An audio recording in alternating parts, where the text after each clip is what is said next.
What up, perps? Kid Copious back in effect. Purple State Party. You know what we're doing here.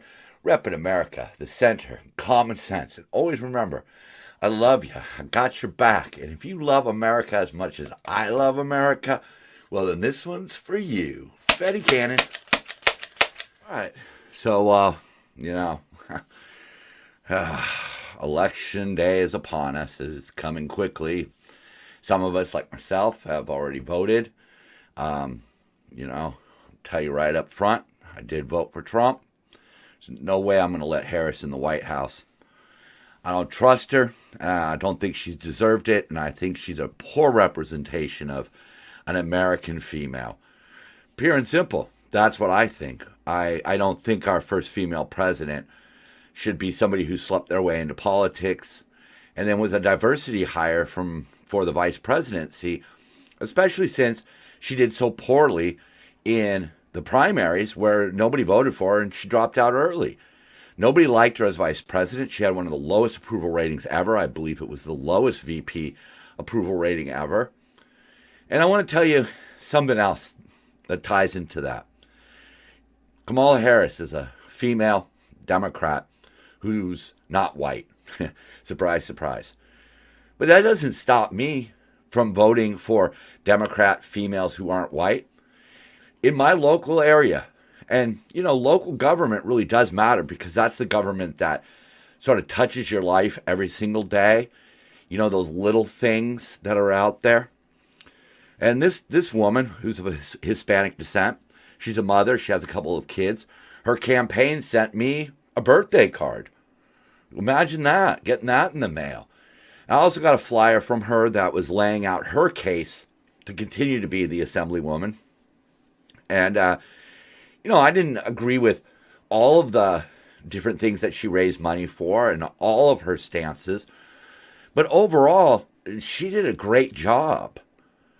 I need to keep her name sort of, secret because I really just, I value my privacy and my identity.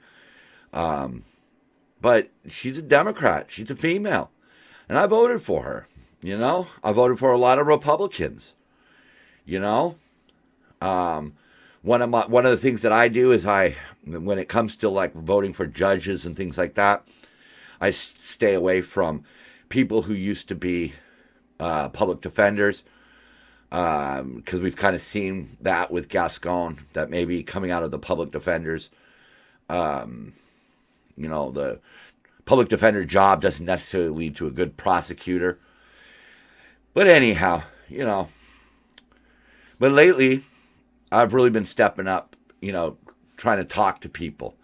My job affords me the opportunity to talk to a wide range of people. I would say probably all people.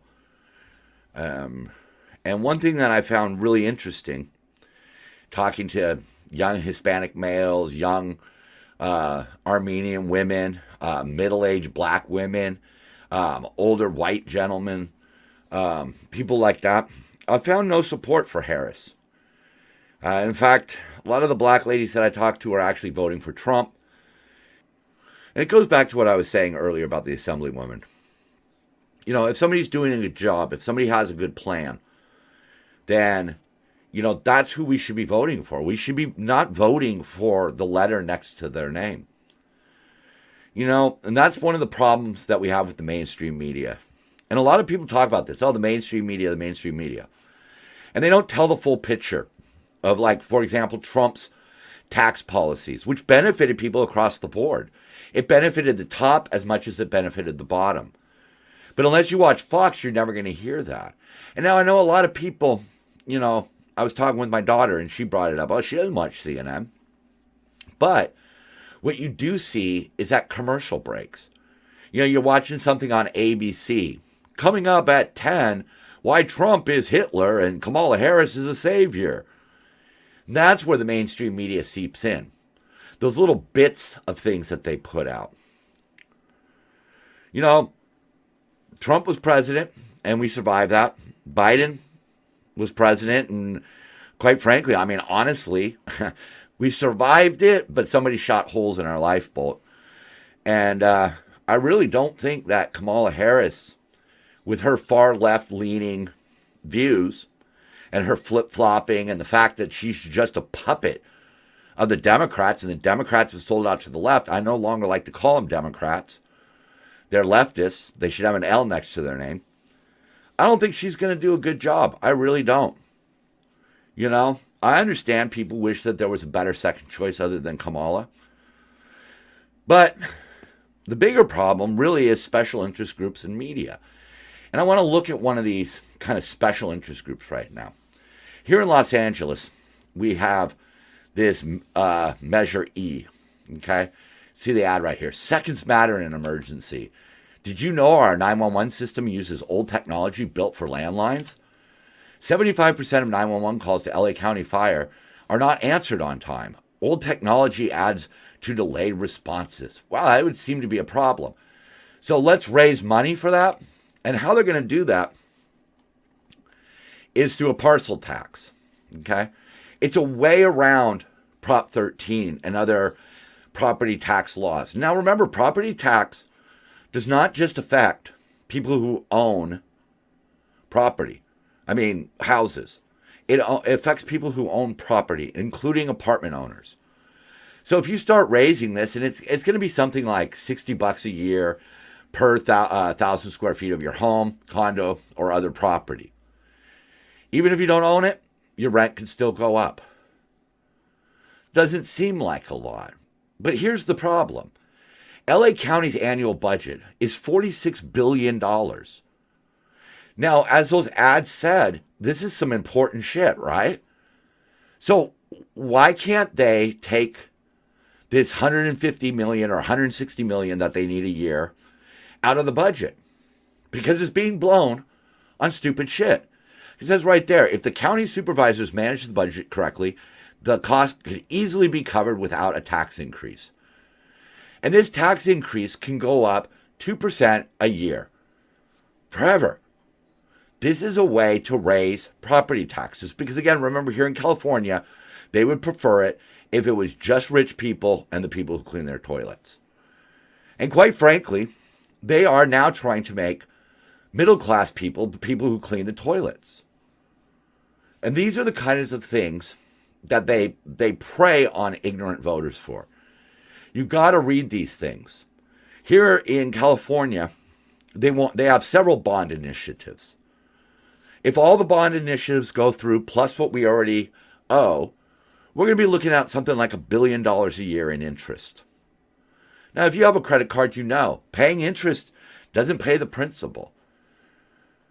So for the next 40 plus years, they are going to be paying off these bond obligations instead of taking the money we give them and spending it responsibly. They don't spend it responsibly. We see it here. I mean, they have spent billions of dollars on homelessness, and now they're trying to raise, I believe it's Measure A, they're trying to raise sales tax to raise money for homelessness. This is just a way for them to create new little organizations, pay them, and then they send back money in the form of campaign contributions and votes. We have to be on guard against this.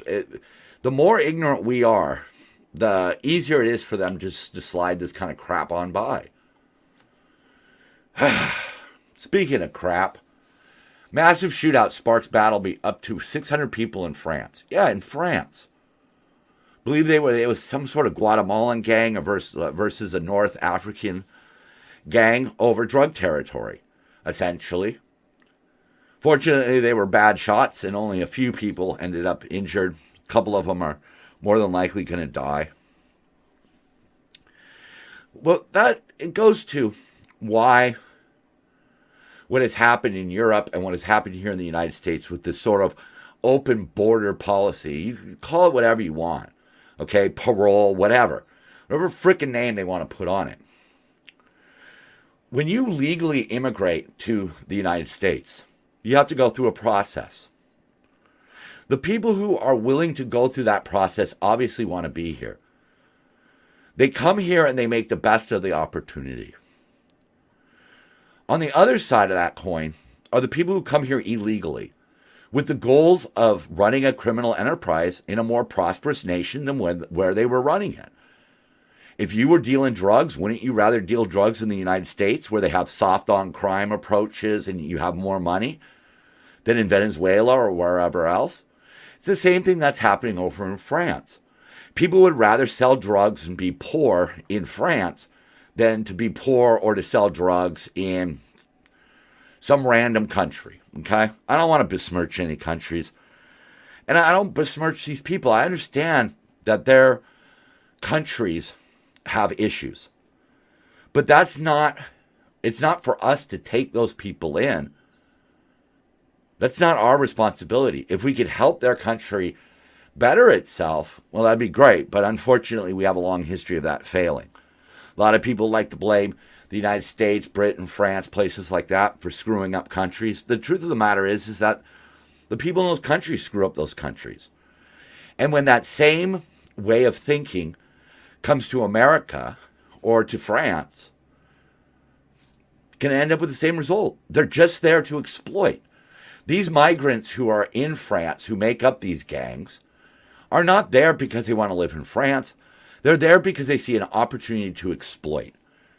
And that's one of the fears the biggest fear I have under Kamala, is that these kind of parole things are going to keep happening. We don't need more criminals from Venezuela or Cuba.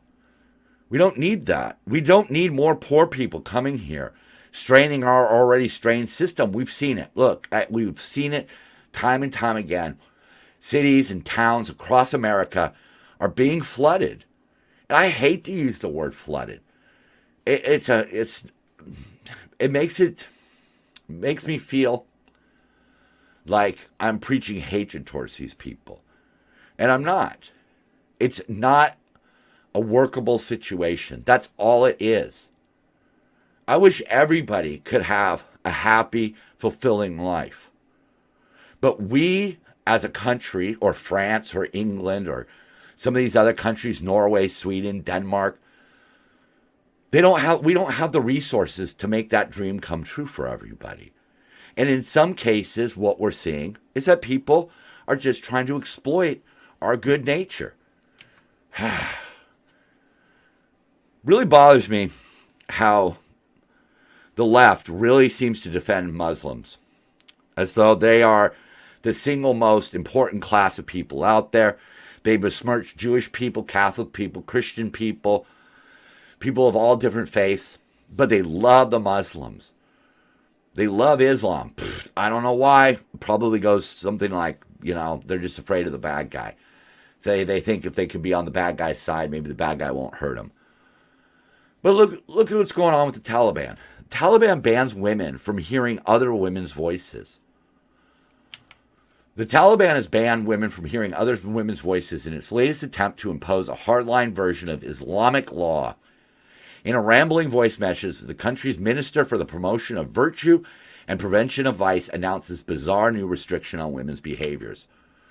As the Taliban has banned living beings from being shown on TV, his message was delivered via voice recording instead of a television broadcast. The Taliban has silenced Afghan women, and the world watched it happen. Yeah, that's what's going on over there. Women aren't allowed to talk. How is a mother and a daughter's relationship supposed to be? How can women organize when even the act of talking to another woman has been criminalized? And as we'll see a little bit later, here in America, we sort of do the same thing. We treat women like second-class citizens. We really do. We'll see more of that later. So, one of the things that the left-wing media likes to do, the legacy media, mainstream media, whatever name we're going to put on it, is since their audience is not willing to look at the other side, okay? They're not willing to take on board what other people say. So they're never going to watch Fox News, okay? They're never going to read conservative or even centralist papers, websites, Instagram, whatever you want.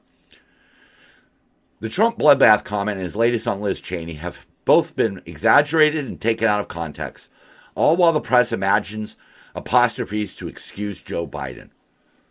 They cover for Biden, besmirch Trump. Eric Erickson here. This is why trust in the press is collapsing and why Trump is on the verge of winning. People are getting fed up with it, and I hope they are. I understand that they need to sell newspapers. They need to get clicks. They need to get viewers' eyes on TVs. But that does not give them license to flat out lie and manipulate stories. We remember the bloodbath comment. He said it was a bloodbath in the auto industry. They cut off the auto industry and say, Trump promises a bloodbath. Glenn Greenwald wrote, the corporate media has completely given up on it, even pretending to maintain a tiny pretense of nonpartisan neutrality. Compare this Washington Post news article about what Trump said to what he actually said. This is why, as Jeff Bezos told them, nobody trusts them. So he was talking about Liz Cheney, who being a radical war hawk, okay? And he says, let's put her with a rifle standing there with 9 barrels shooting at her, okay? Let's see how she feels about it. When the guns are trained on her face. They're all war hawks when they're sitting in Washington in a nice building saying, gee whiz, let's just send 10,000 troops right into the mouth of the enemy. Yeah. That's problematic. The fact that there's people in our government who are willing to just send our troops in, or like Joe Biden did when he pulled out of Afghanistan and, essentially left all of our equipment there and led to the deaths of several service members. So that's what he said. Maybe not the brightest thing to say. Maybe tone it down a little bit. But, hey, come on. They're going around calling Trump Hitler, so who needs to tone it down? So, of course, the report on it is Trump attacks Liz Cheney using violent war imagery. The Drudge report went viral. Trump calls for Cheney's execution.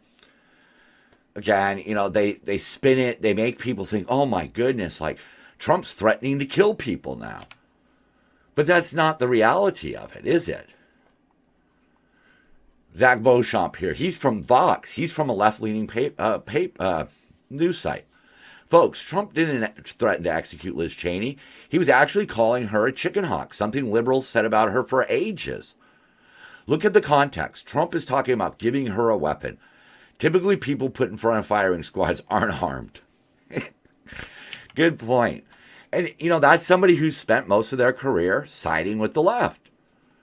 Ian Bremmer, another guy, I really respect him. Got a good brain in his head. No, he did not. This is extraordinarily irresponsibility, made worse only by the fact that it's increasingly common across the political spectrum in the United States. Yeah. This whole idea that people, and even some of the propositions that we see, are based on lies. And unless people fact check these lies for themselves, they'll never be exposed to them. If you don't watch any news, you're still going to hear from these things during commercial breaks. One of the ones that's going on in California is a bill to end slavery. Well, it's not a bill to end slavery. It's about prisoners being forced to work. Why shouldn't they? Why shouldn't they work? Why shouldn't they make license plates so we don't have to spend more on license plates? I don't know why. But if you didn't pay attention to the context or the contents of that, you would think that there was some sort of like slavery going on and this is going to save him. Very frustrating. It's just very frustrating. Our world would be better off if people told the truth and if these news agencies could just be honest and unbiased. I know it's a lot to ask because, again, we just excuse it. Oh, they need to make money. Oh, okay. Don't we all? But we're going into a very important election here where most of what people think is based on lies. I hear them talk about some of the Republican senators or other positions, and they talk about a nationwide abortion ban. Supreme Court just said the federal government can't do that. But that doesn't stop them from using that. I understand that subject, abortion. I get it. I am a supporter of a woman's right to choose. But it's not the single guiding thing that I vote on. It's the totality of what's being offered. Okay? Kamala Harris will not outlaw abortion. But neither will Trump because he can't. Nor does he really want to. Let's lighten the mood a little bit here. Biden calls on deplorable garbage Nazis to tone down the rhetoric. You know, the one thing that I had hoped Biden would accomplish was his promise of unity. The fact that he was sold as a moderate. The fact that he was sold as somebody who could work with both sides. I didn't see any of that. There might be one or two tiny little examples where they came together on something. But I don't see any unity. We're far less unified now. And after this election, we're going to be even further apart. Because either we're going to have to listen to nonstop lies out of the media about what a great job Kamala's doing, or what a horrible job Trump's doing, but we're never going to hear the truth. So this goes to Biden's garbage comment about Trump supporters. You know, this guy, Tony Heathcliff, made an off-color joke about Puerto Rico. Okay. I don't think it was a great joke to begin with, you know, about the garbage island floating in the Pacific and it being Puerto Rico. I'm not even sure Puerto Rico's in the Pacific Ocean. It wasn't great. It wasn't that funny, but I don't think it was really like, you know, what Biden makes it out to be. Just the other day, a speaker at his rally called Puerto Rico a floating island of garbage. Well, let me tell you something. The only garbage I see floating out there is his supporters. Oh, boy. Trump responded in the best way possible. He showed up in a garbage truck wearing a high-vis vest, excuse me. I do know the difference between a vest and a jacket. But this is who Trump is. This is one of the things that I like about him, is that he can own something and flip it and turn it back on the people who are criticizing him. I like this. I thought this was a great stunt. This is up there with how he reacted to being shot in the ear. You know? He showed, gosh, it's indescribable, but this is the way that I picture Americans being. Getting shot and raising your fist, or somebody calls you garbage, so you show up in a garbage truck, you know? Stronger than their petty little words. I guess that's one of the things, you know? With his family, you know, he shows up with a trash truck with his Make America Great Again, you know? And it was a direct troll of the Democrats who are running to defend Joe Biden calling Trump supporters garbage, you know? One of them came out and said, oh, he inadvertently called them garbage. And other people said, oh no, it was about this guy Hinchcliffe. It wasn't about all of his supporters. But that's what he said. He said the only garbage I see floating out there is his supporters. You know, and of course, you know, they started adding the apostrophe to supporters. Like, the only trash I see out of there is the trash left behind by the supporters, which is kind of funny because, you know, a few years ago, we were always flooded with these left-wing demonstrations, marches, Occupy Wall Street, shit like that. And these so-called environmental-loving lefties were leaving trash strewn all over the place. What? I digress, you know.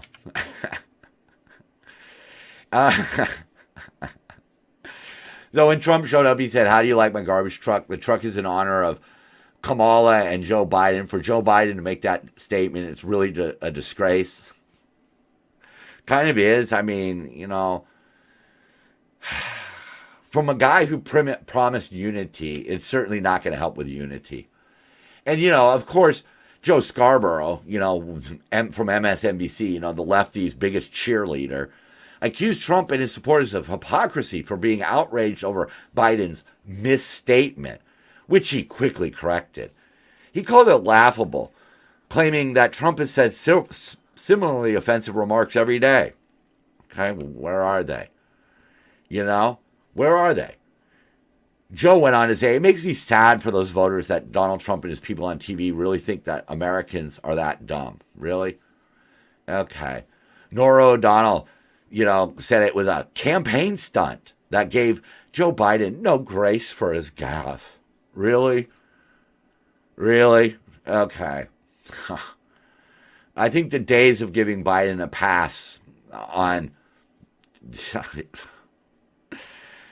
I don't have the words because this is just stupid. This is stupid. I'm covering it because it was a big story. But this sums it up. Biden's garbage shot at Trump supporters, downplayed, dismissed, spun by media, comes down to an apostrophe. Sure, that's what they want you to believe. Meanwhile, they're saying that Trump supporters are stupid and buy into this. All right, enough stupidity. I'm going to take a break. Yeah, so I take a break to compose myself from the stupidity, and I come right back to stupidity. That's the problem that I see with this administration and this possible next administration. It's just sheer stupidity. Climate extremism. Biden-Harris's admin's own data undermines his favorite selling point to push to electrify everything. They released data suggesting its push to electrify everything will ratchet up costs for American households, contradicting one of the White House's favorite selling points. Yeah, we've already seen this. I know a couple of different people who were making great money, great benefits, all that, installing solar. And then Gavin went and fucked around with solar. All of those jobs are gone. So there were no new green jobs. And it's certainly not cheaper. I don't know if it ever will be cheaper. There was a story recently about a company whose wind turbines failed, and it was something like $700 million that they lost. Because solar panels and windmills are pretty fragile. They are pretty fragile. And they break. And what kind of cost is that going to incur? And if that's always going to be a cost, is that ever going to lower our electrical bills? I mean, we're about to see it here in California. Look at this. Gavin Newsom takes aim at high electricity rates. Okay, he's going to get them down. Yeah, he wants the state agencies to look for ways to lower electricity rates that have become some of the nation's highest, so long as the proposed cuts don't threaten the fight against climate change. Oh, climate change! Yeah, the fucking boogie monster. Climate change.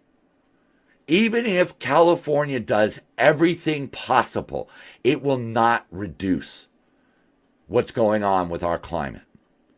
And let me remind you, part of the Sahara Desert is getting green right now. Because we have obviously had a wobble in our earth. Something is going on that is bigger than man. And we don't want to admit that. We want to monetize it. And that's what they do. He wants the California Public Utilities Commission to report on state laws that could be changed to reduce bills. None of the proposed changes could jeopardize public safety. Okay, that makes sense. The reliability of the electric grid. Okay, cool. Or the state's goal of reaching carbon neutrality by 2045. That is a load of shit. Okay, remember we were talking last week about importing fuel, gas, and crude oil from other countries and how California doesn't count much of the emissions from the freighters until they get within 100 miles of California. The voyage takes about 40 days and they only count like the last week. Trading carbon credits. Oh, if you install an electric vehicle charger, you get carbon credits. No, it's still carbon going out there. We're not carbon neutral. Anybody who says they're carbon neutral is foolish fucking shit, okay? It's not going to happen.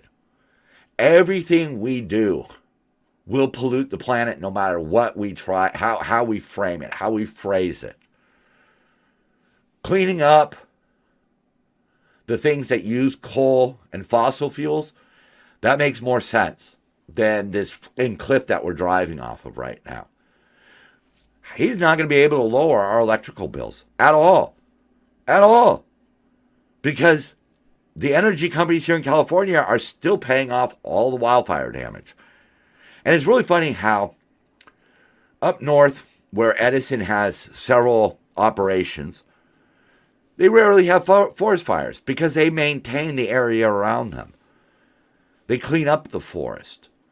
But here, especially in Southern California, the environmentalists say, oh, let Mother Nature take care of it. And she takes care of it, doesn't she? She just burns the shit out of everything.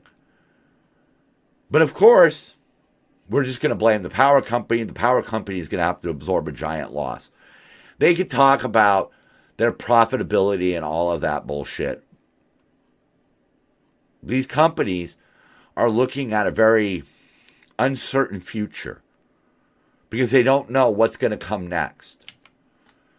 Average rates for the state's two biggest electrical utilities have raised 51% in the last 3 years. I wonder what's happened in the last 3 years. Oh yeah, our wackadoodle governor got support in the White House by another wackadoodle. And all of these measures, 51%. The increases largely have been driven by infrastructure investments and efforts to prevent power lines from sparking wildfires. Well, what does the state do to prevent those power lines from starting fires? Do they clean up the forest? No. Infrastructure investments. That's a funny way of saying green energy. Building all of these solar plants. Building all of these electric windmills. Not to mention the scam that somebody brought up to me recently while I was talking to them. You know, these people who have solar panels that are connected to the grid, well, when they're not home, all of that energy is just going to these companies. What do they get? When they get home at night and they have to turn on things and start using their electricity a little bit more, now all of a sudden they are having to buy power back from the same people that they were giving power to before. This is a really effed up way of going about it.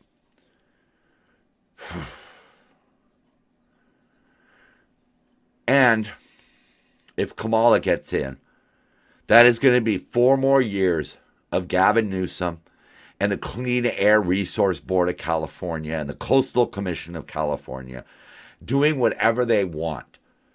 We all know that the Constitution says that states cannot pass laws that affect other states. And making trucks, making cars have to be electric, have to meet certain standards, shouldn't be allowed. But Biden protected Gavin Newsom from anybody stopping him. Yeah. Here's the other problem. I never have heard a Republican talk about how the American flag is a trigger, that the American flag is the symbol of something negative. I hear that out of the radical left all the time. Here was a fact check from Snopes. Fact check, no American flags visible at rally for Harris at Temple University in October. Guess what? True. Sure, she wore a pin. Sure, there was red, white, and blue, but there was no flag there. And that was probably because the fucking university thought that it would be, harmful to its students. Right. Okay. Yeah, America. America, who donates more money to other countries than any country. America, where at least one of every single group, no matter what group you want to talk about, has succeeded and has opportunities here in America.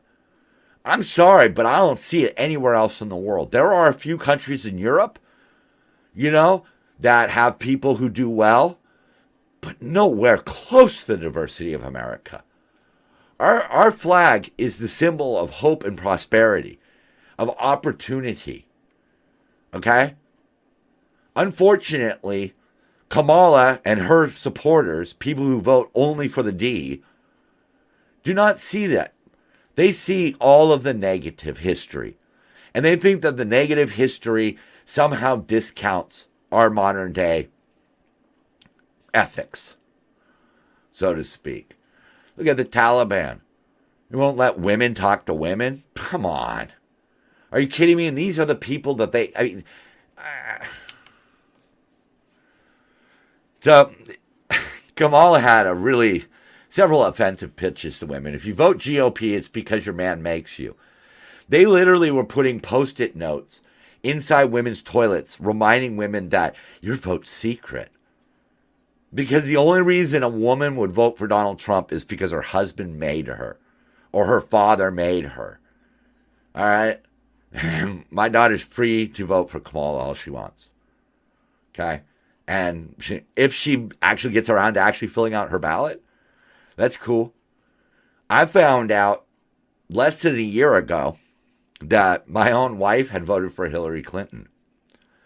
I don't really give a shit. I might disagree with it. I might think that was a vote to the wrong person, but whatever. That's what you believe. I get it. If you really believe that Kamala Harris is the best choice, not simply because you hate Trump, but because Kamala Harris's record and ethics and the fact that she has no children doesn't stand in your way. If you disregard all of her negatives because you see more positives, great. But I want to tell you something. My dad was a huge sports fan. And he always told me, that's great. Dodgers won the World Series, right? But that doesn't mean we're getting new roads. And it's the same thing with the first black female president, or the first mixed race female president, the first female president. That ain't going to change anything, folks. That might look good. They can all, the Democrats can go, yay, we got it first. But she is a horrible candidate, okay? She's a horrible candidate, pure and simple. The honest truth of the matter is you might think that Trump is a horrible candidate, but Kamala is far worse. But yeah, that was her pitch. She had another one. Oh my goodness. She had one where there's a young man and he's, looking at a computer doing this, You know what I'm trying to say? I don't want to get too gross or offensive. But then the dad walks in and says, hey, did you know if Trump wins this election, he's going to take that away from you? Yeah. So Kamala's pitch to America is men are bad, men are animals, men are gross. That's it. That's it. Yeah. If you're not voting for me, it must be because a man won't let you. Well, Babylon B had a great response. Wife breathed sigh of relief after voting for Trump in the privacy of her voting booth, away from the watchful eye of creepy feminist husband. And yeah, there was a survey, I'll try to dig it up, where they asked men if they were more feminine or masculine. It was about 6,000 of them. And after these men had answered that question, they then asked them their political affiliation. And it did come out that more men that identify as feminine are voting Democrat, and more men that said they were masculine are voting Republican. I mean, it kind of does make sense. But then these same liberal women complain that their man isn't man enough. It's really funny. Okay? Whatever. I'm looking for the common sense answers. And when I go around and I talk to all of these different people from all different walks of life, all different socio-economical, different genders, different nationalities, gay, straight, and in between, people seem to understand that we need to operate with common sense. But too many people think that the letter next to somebody's name is the end-all be-all. I'm not that. That's one of the tenets of Purple State. I'm not under an illusion that somehow I'm going to start this third party that's going to destroy red and blue. I wish that was true. I wish I had that power. But there are people out there. And I just want to end this show talking about that person. One of the common things that I have run across in all my discussions, young, old, black, white, male, female, everybody loves Tulsi Gabbard. And the reason is because she is so middle of the road. She left the Democrats to come over to the Republicans because the Republicans are closer to the middle than the Democrats right now. So whatever happens in these coming days, and oh my goodness, my stomach's already churning. The one thing we can look forward to is hopefully in 2028, we're going to see Tulsi's name on a ballot. And that'll be a great day because we will be getting back to moderation. And that's where we need to be. We need moderates. We need to be down the middle of the road. We need to take the good of the left and the good of the right, put it together and make a party. I'm Kid Copious. I'm Purple State Party, and so are you. Love one another. Vote with your head, not your heart. And you know, when those election results start coming in, maybe they'll be good, maybe they'll be bad, but either way, we'll be dancing.